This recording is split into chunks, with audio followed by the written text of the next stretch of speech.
greetings to you, my dear students and my dear parents. இப்போ நம்ம என்ன பார்க்க போறோம் அப்படின்னு பாத்தீங்கன்னா JEE Mains registration open ஆயிடுச்சு my dear students. ஒரு அர்ஜென்ட்டான அப்டேட் தான். நேத்து நைட் கூட நான் ஒரு வீடியோ ரெக்கார்ட் பண்ணி நேத்து காலையில ரிலீஸ் பண்ண my dear students. CBSE 12th date sheet release வந்து கொஞ்ச நேரத்திலே நான் அது வந்து ரெக்கார்ட் பண்றதுக்கு ஒரு 9 o'clock தான் பண்ணேன். வந்து ஒரு 10 o'clock மேல தான் மை டியர் ஸ்டூடண்ட்ஸ். அதுக்கப்புறம் நான் செக் பண்ணல, காலையில எடுத்து பார்த்தேன் எல்லாருமே ரிலீஸ் பேசியிருந்தாங்க. அதுக்கப்புறம் செக் பண்ணேன், உண்மையாவே ரிஜிஸ்ட்ரேஷன் ஓபன் ஆயிடுச்சு மை டியர் ஸ்டூடண்ட்ஸ். நீங்க பாத்தீங்கன்னா தெரியும், inviting online application form for joint entrance examination mains exam 2026 session 1 registration open ஆயிடுச்சு மை டியர் ஸ்டூடண்ட்ஸ். அதுக்கான கம்ப்ளீட் ப்ரௌசர் ரிலீஸ் பண்ணிட்டாங்க. வாங்க எல்லாமே நம்ம டீடைலா இந்த வீடியோ பார்ப்போம். சோ வீடியோவை ஸ்கிப் பண்ணாம லாஸ்ட் வரைக்கும் பாருங்க my dear students. Okay, so first thing கீழ வந்தீங்கன்னா இங்க வந்து registration for JEE Mains 2026 session 1 இந்த லிங்க் நீங்க கிளிக் பண்ணீங்கன்னா மை டியர் ஸ்டூடண்ட்ஸ் இன்னொரு பேஜ் ஓபன் ஆகும். ரீலோடிங்ல இருக்கு. It's okay my dear students. இந்த பேஜ் இருக்கட்டும், நான் வந்து ரிமைனிங் உங்களுக்கு வந்து மத்த PDF எல்லாமே நான் வந்து எக்ஸ்பிளைன் பண்றேன். இதுல என்னென்ன விஷயங்கள் புதுசா சொல்லிருக்காங்க அப்படிங்கிறது எல்லாமே வந்து நம்ம டீடைலா பார்த்துவோம் மை டியர் ஸ்டூடண்ட்ஸ். வழக்கம் போல தான், பெரிய சேஞ்சஸ் எதுவுமே இல்ல. நேத்து கூட ஃபர்ஸ்ட் வந்து ஒரு ப்ரௌசர் ரிலீஸ் பண்ணிருந்தாங்க போல. நிறைய யூடியூப் சேனல், ஹிந்தி யூடியூப் சேனல்ஸ்லாம் பார்த்தேன். அவங்க வந்து கால்குலேட்டர் அலோவ் அப்படின்னு கொடுத்திருந்தாங்க. ஆனா இப்ப திரும்ப காலையில பாக்குறப்ப அந்த ப்ரௌசர் இல்ல மை டியர் ஸ்டூடண்ட்ஸ். அதுக்கப்புறம் கொஞ்ச நேரத்துக்கு முன்னாடி தான் அப்டேட் பண்ணாங்க. நியூ ப்ரௌசர்ல கால்குலேட்டர்ஸ் நாட் அலோவ்டுன்னு சொல்லிட்டாங்க. சோ கால்குலேட்டர்ஸ் அகைன் நமக்கு வந்து கிடையாது மை டியர் ஸ்டூடண்ட்ஸ். அதுலயே வந்து அவங்க என்ன சொல்லியிருந்தாங்கன்னா டிஸ்ப்ளே ஆகும். அது வந்து எப்போதுமே நடக்கிறதுனா மானிட்டர்ல டிஸ்ப்ளே ஆகும், அதை வந்து நீங்க யூஸ் பண்ணிக்கலாம் அப்படிங்கிற ஒரு விஷயம் தான் சொல்லிருக்காங்க. சோ கால்குலேட்டர்ஸ் நாட் அலோவ்டு தான். நிறைய ஹிந்தி யூடியூப் சேனல்ஸ் சொல்லியிருந்தாங்க. ஆனா இப்போ வந்து திரும்ப ப்ரௌசரை விசிட் பண்ணிட்டாங்க, ரிவைஸ் பண்ணிட்டாங்க மை டியர் ஸ்டூடண்ட்ஸ். அதுல வந்து எல்லாமே மோஸ்ட்லி சேம் தான். ஆனா ரெஜிஸ்ட்ரேஷன் ப்ரொசீஜர்ல ஒரு சில சின்ன சேஞ்சஸ். ஒரு ஆதார் கார்டு ரொம்ப ரொம்ப ரொம்ப ரொம்ப முக்கியம் மை டியர் ஸ்டூடண்ட்ஸ். ஆதார் கார்டை வச்சுதான் எல்லாமே இப்ப உங்களோட ரெஜிஸ்ட்ரேஷன் ப்ரொசீஜர் எல்லாமே வந்து ஆதார் கார்டோட லிங்க் பண்ணிட்டாங்க. So Aadhaar card is very very must. Aadhaar கார்டை நீங்க வந்து புதுசா உருவாக்கும். சோ உங்களோட ஆதார் கார்டை நீங்க அப் டு டேட்ல வச்சிருக்கணும் மை டியர் ஸ்டூடண்ட்ஸ். உங்களோட ரீசன்ட் போட்டோகிராஃப், நேம் வந்து 10th மார்க் ஷீட்ல இருக்கிற மாதிரியே தான் உங்களோட ஆதார் கார்டுலயே இருக்கணும். நீங்க அப்படி இல்லைன்னா அப்டேட் பண்ணி வச்சுக்கோங்க. அப்டேட் பண்ணிட்டு கூட நீங்க ரெஜிஸ்ட்ரேஷன் ஸ்டார்ட் பண்ணுங்க. அது எல்லாமே இங்க வந்து ப்ரௌசர்ல கொடுத்துருக்காங்க, எல்லாமே நான் காமிக்கிறேன். ஃபர்ஸ்ட் திங், உங்களுக்கு ரெஜிஸ்ட்ரேஷன் எப்ப சார் லாஸ்ட் டேட் அப்படிங்கிற டவுட் இருக்கும். எப்பன்னு பாத்தீங்கன்னா 27th November my dear students. 27th November வரைக்கும் நீங்க ரெஜிஸ்டர் பண்ணிக்கலாம், எந்த ஒரு பிரச்சனையும் கிடையாது. 27th நவம்பர் 9 PM ஓட ரெஜிஸ்ட்ரேஷன் முடிஞ்சிடும். 12 o'clock அதாவது 11:50 PM உங்களுக்கு வந்து பேமெண்ட் ப்ரொசீஜரும் முடிஞ்சிடும் மை டியர் ஸ்டூடண்ட்ஸ். ஓகே, நீங்க ரொம்ப லாஸ்ட் டேட் வரைக்கும் போகாதீங்க. அதுக்கு முன்னாடியே நீங்க மேக்ஸிமம் ரெஜிஸ்ட்ரேஷன் பண்ணிடுங்க மை டியர் ஸ்டூடண்ட்ஸ். அதுக்கப்புறம் உங்களுக்கு சிட்டி எக்ஸாமினேஷன் இன்டிமேஷன் பாத்தீங்கன்னா ஃபர்ஸ்ட் வீக் ஆஃப் ஜனவரில வந்துரும். அதுக்கப்புறம் டவுன்லோடிங் அட்மிட் கார்டு நாங்க வந்து லேட்டர் இந்த வெப்சைட்ல சொல்லுவோம் அப்படின்னு சொல்லிருக்காங்க. அதுக்கப்புறம் dates of examination between 21st January to 30th January. அதுல ஒரு 9 ஷிஃப்டா நடக்கும் மை டியர் ஸ்டூடண்ட்ஸ். அந்த எக்ஸாம்ல உங்களுக்கு வந்து இன்டிமேட் பண்ணுவாங்க. Display of recorded response and answer keys வந்து டு பி அனௌன்ஸ் லேட்டர். கொஞ்ச நாளே வந்துரும் my dear students. February first வீக்லயே வந்துரும். ஏன்னா பிப்ரவரி 10, 12ல வந்து உங்களுக்கு ரிசல்ட்டே அனௌன்ஸ் பண்ணுவாங்க. அதுக்கப்புறம் பாத்தீங்கன்னா டிக்ளரேஷன் ஆஃப் ரிசல்ட் நீங்க பாத்தீங்கன்னா சொல்றாங்க 12th February 2026 டென்டேட்டிவ். மேபி கொஞ்சம் மாறும், ஆனா போன வருஷமும் 12th February தான் மை டியர் ஸ்டூடண்ட்ஸ் கொடுத்திருந்தாங்க. ஓகே, அதனால இதுதான் வந்து டேட் ஷீட். JEE ஓட டேட் ஷீட் ரிலீஸ் பண்ணிட்டாங்க. CBSE 12th ஓட டேட் ஷீட்டுமே ரிலீஸ் பண்ணிட்டாங்க. இந்த தடவை எதுவுமே கோயின்சைட் ஆகல. போன வருஷம் இந்த எந்த ஒரு சிக்கலுமே இந்த தடவை இல்ல மை டியர் ஸ்டூடண்ட்ஸ். அதனால நீங்க ப்ரிப்பரேஷனை இன்னும் ஸ்ட்ராங் ஆக்கிக்கோங்க. ஏன்னா ஏதாச்சும் ஒரு சின்ன ஃபால்ட் அவங்க மேல இருந்துச்சுன்னா அவங்க கொஞ்சம் क्वेश्चन பேப்பரை ஈஸியா இருக்கும் மை டியர் ஸ்டூடண்ட்ஸ். ஓகே, நம்ம எல்லாத்துலயும் ரொம்ப டஃபா போறோம்னா ரொம்ப கேஸ் கொடுத்துற போறாங்க பசங்க. சாரி,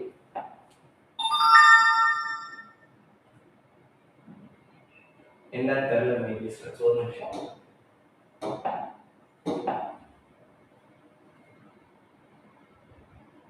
வந்துச்சு. சோ அது மாதிரி தான் மை டியர் ஸ்டூடண்ட்ஸ் என்ன சொல்லிட்டு இருந்தேன். அவங்க வந்து எல்லாமே வந்து அவங்க மேல ஃபால்ட்டா இருந்துச்சுன்னா ஸ்டூடண்ட்ஸ் கேஸ் கொடுத்துட போறாங்கன்னு ஒரு சின்ன பயத்துல கொஞ்சம் ஈஸியா क्वेश्चन பேப்பர் செட் பண்ணுவாங்க. இந்த தடவை எல்லாமே வந்து ரொம்ப ப்ராப்பரா பண்ணிட்டு இருக்காங்க, CBSE சரி NTAவும் சரி. சோ அதனால முடிஞ்சாலும் நீங்க ப்ரிப்பரேஷன்ல நல்லா கான்சென்ட்ரேட் பண்ணுங்க. டஃபா வரதுக்கான பாசிபிலிட்டிஸ் அதிகமாவே இருக்கு மை டியர் ஸ்டூடண்ட்ஸ். ஓகே, அதுக்கப்புறம் வாங்க இப்போ வந்து நான் உங்களுக்கு ப்ரோஷர் ஓபன் பண்ணி காமிக்கிறேன்.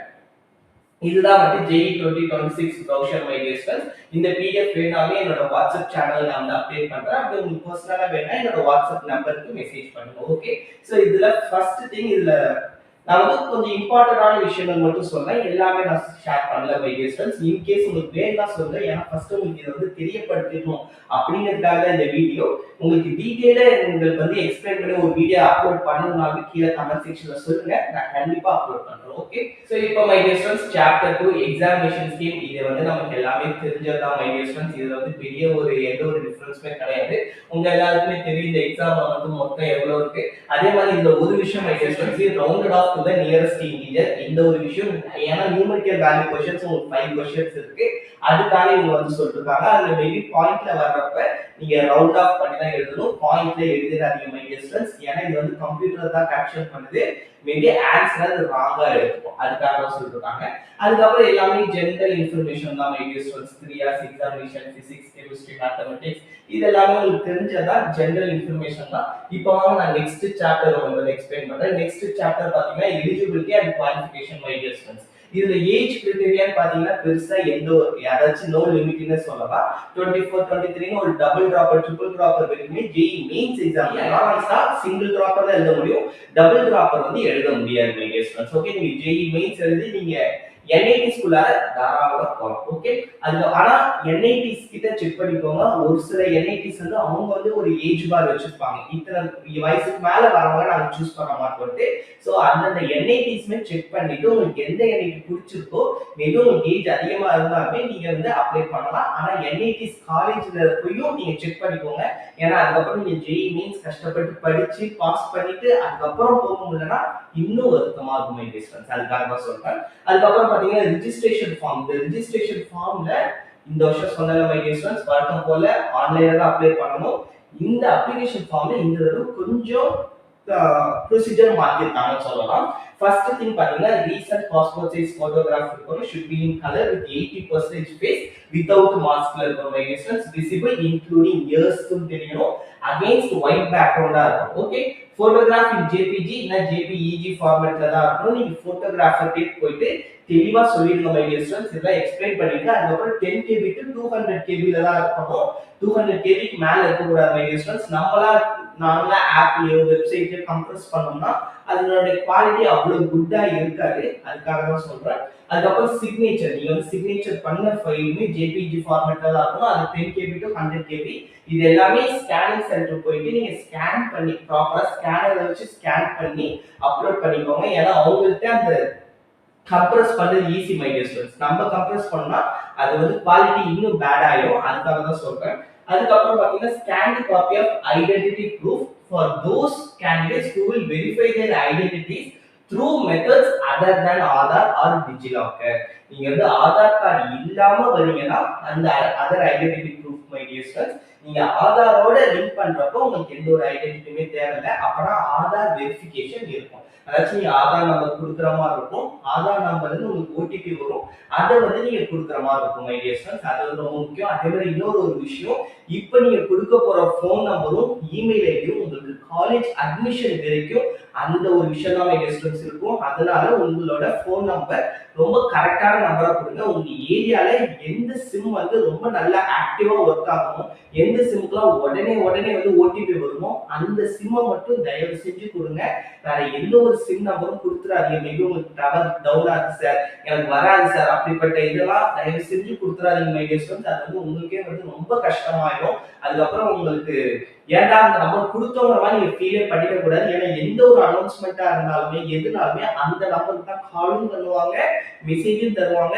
இமெயில் ஐடியுமே நீங்க அந்த நம்பர்ல இருந்து அந்த இமெயில் ஐடில இருந்து கான்டாக்ட் பண்றப்ப அவங்க ரெஸ்பான்ஸ் பண்றதுக்கான சான்சஸ் இருக்கு. நீங்க அந்த நம்பரை விட்டு வேற நம்பர்ல கான்டாக்ட் பண்ணீங்கன்னா ரிப்ளை பண்ணுவாங்கன்னு கூட தெரியாது மை டியர் ஸ்டூடண்ட்ஸ். ரொம்ப கேர்ஃபுல்லா இருங்க. இப்போ நீங்க கொடுக்க போற ஃபோன் நம்பர் ரொம்ப இம்பார்ட்டன்டான ஃபோன் நம்பர். ரொம்ப ஆக்டிவா வச்சுக்கோங்க. இந்த டியூரேஷன்ல நீங்க எங்கேயாச்சும் ட்ரிப் போறது எங்கனாலுமே எப்படியும் மேக்ஸிமம் போக மாட்டீங்க. ஏன்னா இதுக்கப்புறம் ஃபுல்லா உங்களுக்கு டைட் ஷெட்யூல் தான். எங்கேயாச்சும் போறீங்கனாலுமே ரொம்ப மொபைல் டவர் கவரேஜே இல்லாத இடத்துக்குலாம் போயிடாதீங்க மை டியர் ஸ்டூடண்ட்ஸ். ஏன்னா அந்த டைம்ல ஒரு மெசேஜ் வந்து அதுக்கப்புறம் அது திரும்ப எப்போ டிஸ்பிளே ஆகும்லாம் நமக்கு தெரியாது. டிஸ்பிளே ஆகாமலும் போகலாம். அதனால கொஞ்சம் கேர்ஃபுல்லா இருங்க. ஜோசா கவுன்சிலிங், சிசா கவுன்சிலிங் எல்லா ப்ரொசீஜருக்குமே இப்ப நீங்க கொடுக்குற டீடைல்ஸ் தான் அப்படியே கேரி ஃபார்வர்ட் ஆகும். ஸோ தயவு செஞ்சு ரொம்ப ரொம்ப ரொம்ப கேர்ஃபுல்லா இருங்க. ஒரு ஸ்டெப்லையுமே ரொம்ப பார்த்து நிதானமா பண்ணுங்க. எதுக்குமே பதட்டப்பட வேண்டாம். 1 மந்த் கிட்ட கொடுத்துருக்காங்க, எனஃப் டைமிங் தான். நீ ஒரு ஸ்டெப்ல ஒரு நாள் கூட பண்ணலாம். ஆனா ரொம்ப கேர்ஃபுல்லா பொறுமையா பண்ணுங்க. நீங்க நெட் சென்டர் போனாலுமே அந்த அண்ணா அவசரப்படுத்துறாலுமே, அதாச்சும் ரொம்ப கூட்டமா இருப்பாங்க, டக்கு டக்குன்னு பண்றப்பானாலுமே டக்கு டக்குன்னு பண்ணாதீங்க. ஓகே, அதே மாதிரி ஸ்கிரீன் ரெக்கார்ட் எடுத்து வச்சுக்கோங்க மை டியர் ஸ்டூடெண்ட்ஸ். அது உங்களுக்கு ரொம்ப ஹெல்ப்ஃபுல்லா இருக்கும். ஸ்கிரீன் ரெக்கார்ட் இல்லைன்னா அதுக்கப்புறம் எங்க மிஸ்டேக் பண்ணோம், அது நம்ம சைடு மிஸ்டேக்கா என்டிஏ சைடு மிஸ்டேக்கா நமக்கு எதுவுமே தெரியாது. என்டிஏக்கு எப்போதுமே ஒரு ப்ரூஃப் வேணும் மை டியர் ஸ்டூடெண்ட்ஸ். அதனால நீங்க ஸ்டெப்ஸ் பண்றப்ப கம்ப்ளீட்டா நீங்க வந்து ஸ்கிரீன் ரெக்கார்ட் கொடுத்துட்டு பண்ணுங்க. அது வந்து உங்களுக்கு ரொம்ப நல்லதா இருக்கும். ஓகே, இப்போ வாங்க மை டியர் ஸ்டூடெண்ட்ஸ், நெக்ஸ்ட் பாத்தீங்கன்னா NTA reserves the right for verification of the candidates details and photographs. Candidates are advise. So அப்ப வந்து வெரிஃபிகேஷன் பண்றதுக்கு முழு உரிமை இருக்கு அப்படின்னு சொல்லிட்டாங்க. அவங்க ரிசர்வ் பண்ணிருக்காங்கன்னா, அதனால candidates are advice to update their details on Aadhaar card with their recent photograph. Aadhaar card நீங்க அப்டேட் பண்ணி தான் ஆகணும் மை டியர் ஸ்டூடெண்ட்ஸ். கொஞ்ச நாளுக்கு அட்வைசரியுமே சொல்லியிருந்தாங்க. அதுல போட்டோகிராஃப் கூட அவங்க சொல்லல, நேம் எல்லாமே பெர்ஃபெக்ட்டா இருக்கணும்னு தான் சொல்லியிருந்தாங்க. உங்களோட 10th மார்க் ஷீட்ல இருக்கிற மாதிரியான நேமை நீங்க ஆதார்ல மாத்திக்கிறது நல்லது. அப்படி இல்லைனாலுமே இப்பயாச்சும் போய் மாத்திருங்க மை டியர் ஸ்டூடெண்ட்ஸ். உங்களுக்கு ஓரளவுக்கு எனஃப் டைமிங் இருக்கு. மேக்ஸிமம் 1 வீக்ல வந்து உங்களுக்கு புது ஆதார் கார்டே வந்துடும். அப்படி இல்லைனாலுமே அவங்க ஒரு ஆன்லைன் காப்பி கொடுப்பாங்க. அந்த ஆன்லைன் காப்பி போதும். ஏன்னா வந்து இங்க ஆதார் நம்பர் வச்சு வெரிஃபிகேஷன் தான் பண்றாங்க. ஆதார் கார்டு அப்டேட் பண்ணணும், அதாச்சும் அப்லோட் பண்ணணுங்கிற ஒரு விஷயத்தை வந்து சொல்லல மை டியர் ஸ்டூடெண்ட்ஸ். அதனால எல்லாமே நீங்க ஆதார் கார்டுல போட்டோகிராஃப் எல்லாமே மாத்திருங்க. அது வந்து ரொம்ப ரொம்ப முக்கியம். அதுக்கப்புறம் இது வந்து புதுசா இருந்துச்சு மை டியர் ஃப்ரெண்ட்ஸ். இதுக்கு முன்னாடி வரைக்கும் இந்த ப்ரொசீஜரே இல்ல. நீங்க அப்ளிகேஷன் ஆன் பண்றப்ப apply பண்றப்பவே candidate should switch on their camera or connect their webcam to the device used for filling the application form. இந்த அப்டேட் வந்து புதுசு மை டியர் ஃப்ரெண்ட்ஸ். போன வருஷம் நான் வந்து பார்க்கவே இல்லை. இந்த வருஷம் நீங்க வந்து அப்ளை பண்றப்ப என்கிட்ட நிறைய பேரண்ட்ஸ் கேட்டிருந்தீங்க, என்கிட்ட அப்ளை பண்ணி தாப்பா அப்படின்னு கேட்டிருந்தீங்க. இந்த வருஷம் நான் நினைச்சாலுமே பண்ண முடியாது மை டியர் ஃப்ரெண்ட்ஸ். ஏன்னா லைவ் போட்டோகிராஃப் கேக்குது. லைவ் போட்டோகிராஃப்ல அவங்க வந்து காமிக்கணும், அந்த போட்டோகிராஃப் வேணும் அப்படிங்கறது சொல்றாங்க. அப்படி மேபி கேமரா ஏதாச்சும் ஒரு சில டெஸ்க்டாப்ல தான் வந்து வெப் கேமரா இருக்காது. அப்படி இல்லைன்னா என்ன சொல்றாங்கன்னா, if your device does not support a webcam QR code, அதாச்சும் வெப்கேம் இல்லைன்னா QR கோட் ரைட் சைடு இருக்கும் மை டியர் ஃப்ரெண்ட்ஸ். அதை உங்க போன்ல ஸ்கேன் பண்ணி உங்க போன்ல நீங்க வந்துட்டு அதை பண்ணணும் அப்படிங்கிற ஒரு விஷயம் தான் சொல்லிருக்காங்க. Using a mobile device, tablet, etc. Candidate should ensure there is a light color background with proper lighting இருக்கணும். 80% of face வந்து விசிபிலிட்டியா இருக்கணும். இந்த விஷயங்கள்லாம் சொல்லிருக்காங்க. சோ இது வந்து ஒரு புது அப்டேட் மை டியர் ஃப்ரெண்ட்ஸ். எனக்கு ஏன் இந்த வருஷம் இன்க்ளூட் பண்ணிருக்காங்கன்னு தெரியல. அதே மாதிரி ஒரே ஒரு பர்சன் தான் அப்டேட் பண்ண முடியும். சோ உங்ககிட்ட மல்டிபிள் ஃபார்ம்ஸ் நீங்க வந்து சப்மிட் பண்ண முடியாது. அதனால ரொம்ப கேர்ஃபுல்லா அப்ளை பண்ணுங்க. அதுக்கப்புறம் வேற மை டியர் ஸ்டூடெண்ட்ஸ் ஒரு இம்பார்ட்டன்ட்னா ஸ்டேட் ஆஃப் எலிஜிபிலிட்டி. இது வந்து நிறைய பேருக்கு ஒரு டவுட் இருக்கும். சார் ஸ்டேட் ஆஃப் எலிஜிபிலிட்டி எப்படி வரும் அப்படின்னு பாத்தீங்கன்னா, நீங்க 12th எக்ஸாம் எங்க படிச்சிருக்கீங்களோ, எந்த ஸ்டேட்ல படிச்சிருக்கீங்களோ அதுதான் மை டியர் ஸ்டூடெண்ட்ஸ். மேபி நீங்க தமிழ்நாட்டுல இருந்து இப்ப புதுச்சேரி கவர்மெண்ட் ஏதோ ஒரு ஸ்கூல்ல படிச்சிருக்கீங்க அப்படின்னா உங்களோட ஸ்டேட் ஆஃப் எலிஜிபிலிட்டி புதுச்சேரி தான். நீங்க வந்து பெங்களூர், கர்நாடகா, அதர் ஸ்டேட்ல போயிருக்கீங்கன்னா அதுதான் உங்களோட ஸ்டேட் ஆஃப் எலிஜிபிலிட்டி. உங்களோட ரெசிடென்ஸ் வந்து உங்களுடைய ஸ்டேட் ஆஃப் எலிஜிபிலிட்டில வராது. ஓகேவா மை டியர் ஸ்டூடெண்ட்ஸ். சோ நீங்க எந்த 12th படிச்சீங்களோ அதுதான் உங்களோட ஸ்டேட் ஆஃப் எலிஜிபிலிட்டி. இது ஏன் சார் ஸ்டேட் ஆஃப் எலிஜிபிலிட்டி அப்படின்னா, என்ஐடிஸ் எல்லாத்துலயுமே வந்து ஸ்டேட் கோட்டா வந்து my dear students. State quota, national quota வந்து. சோ அந்த ஸ்டேட் கோட்டாக்கு அவங்க வந்து ஸ்டேட் ஆஃப் எலிஜிபிலிட்டியை பார்த்து தான் அவங்களுக்கு போகிற 50% தருவாங்க. சோ அவங்களுக்கு போகிற ரிமைனிங் பர்சன்ஸ் வரும். சோ அதை வச்சுதான் my dear students state of eligibility ரொம்ப முக்கியம். அதுதான் வந்து இங்க எக்ஸ்பிளைன் பண்ணிருக்காங்க.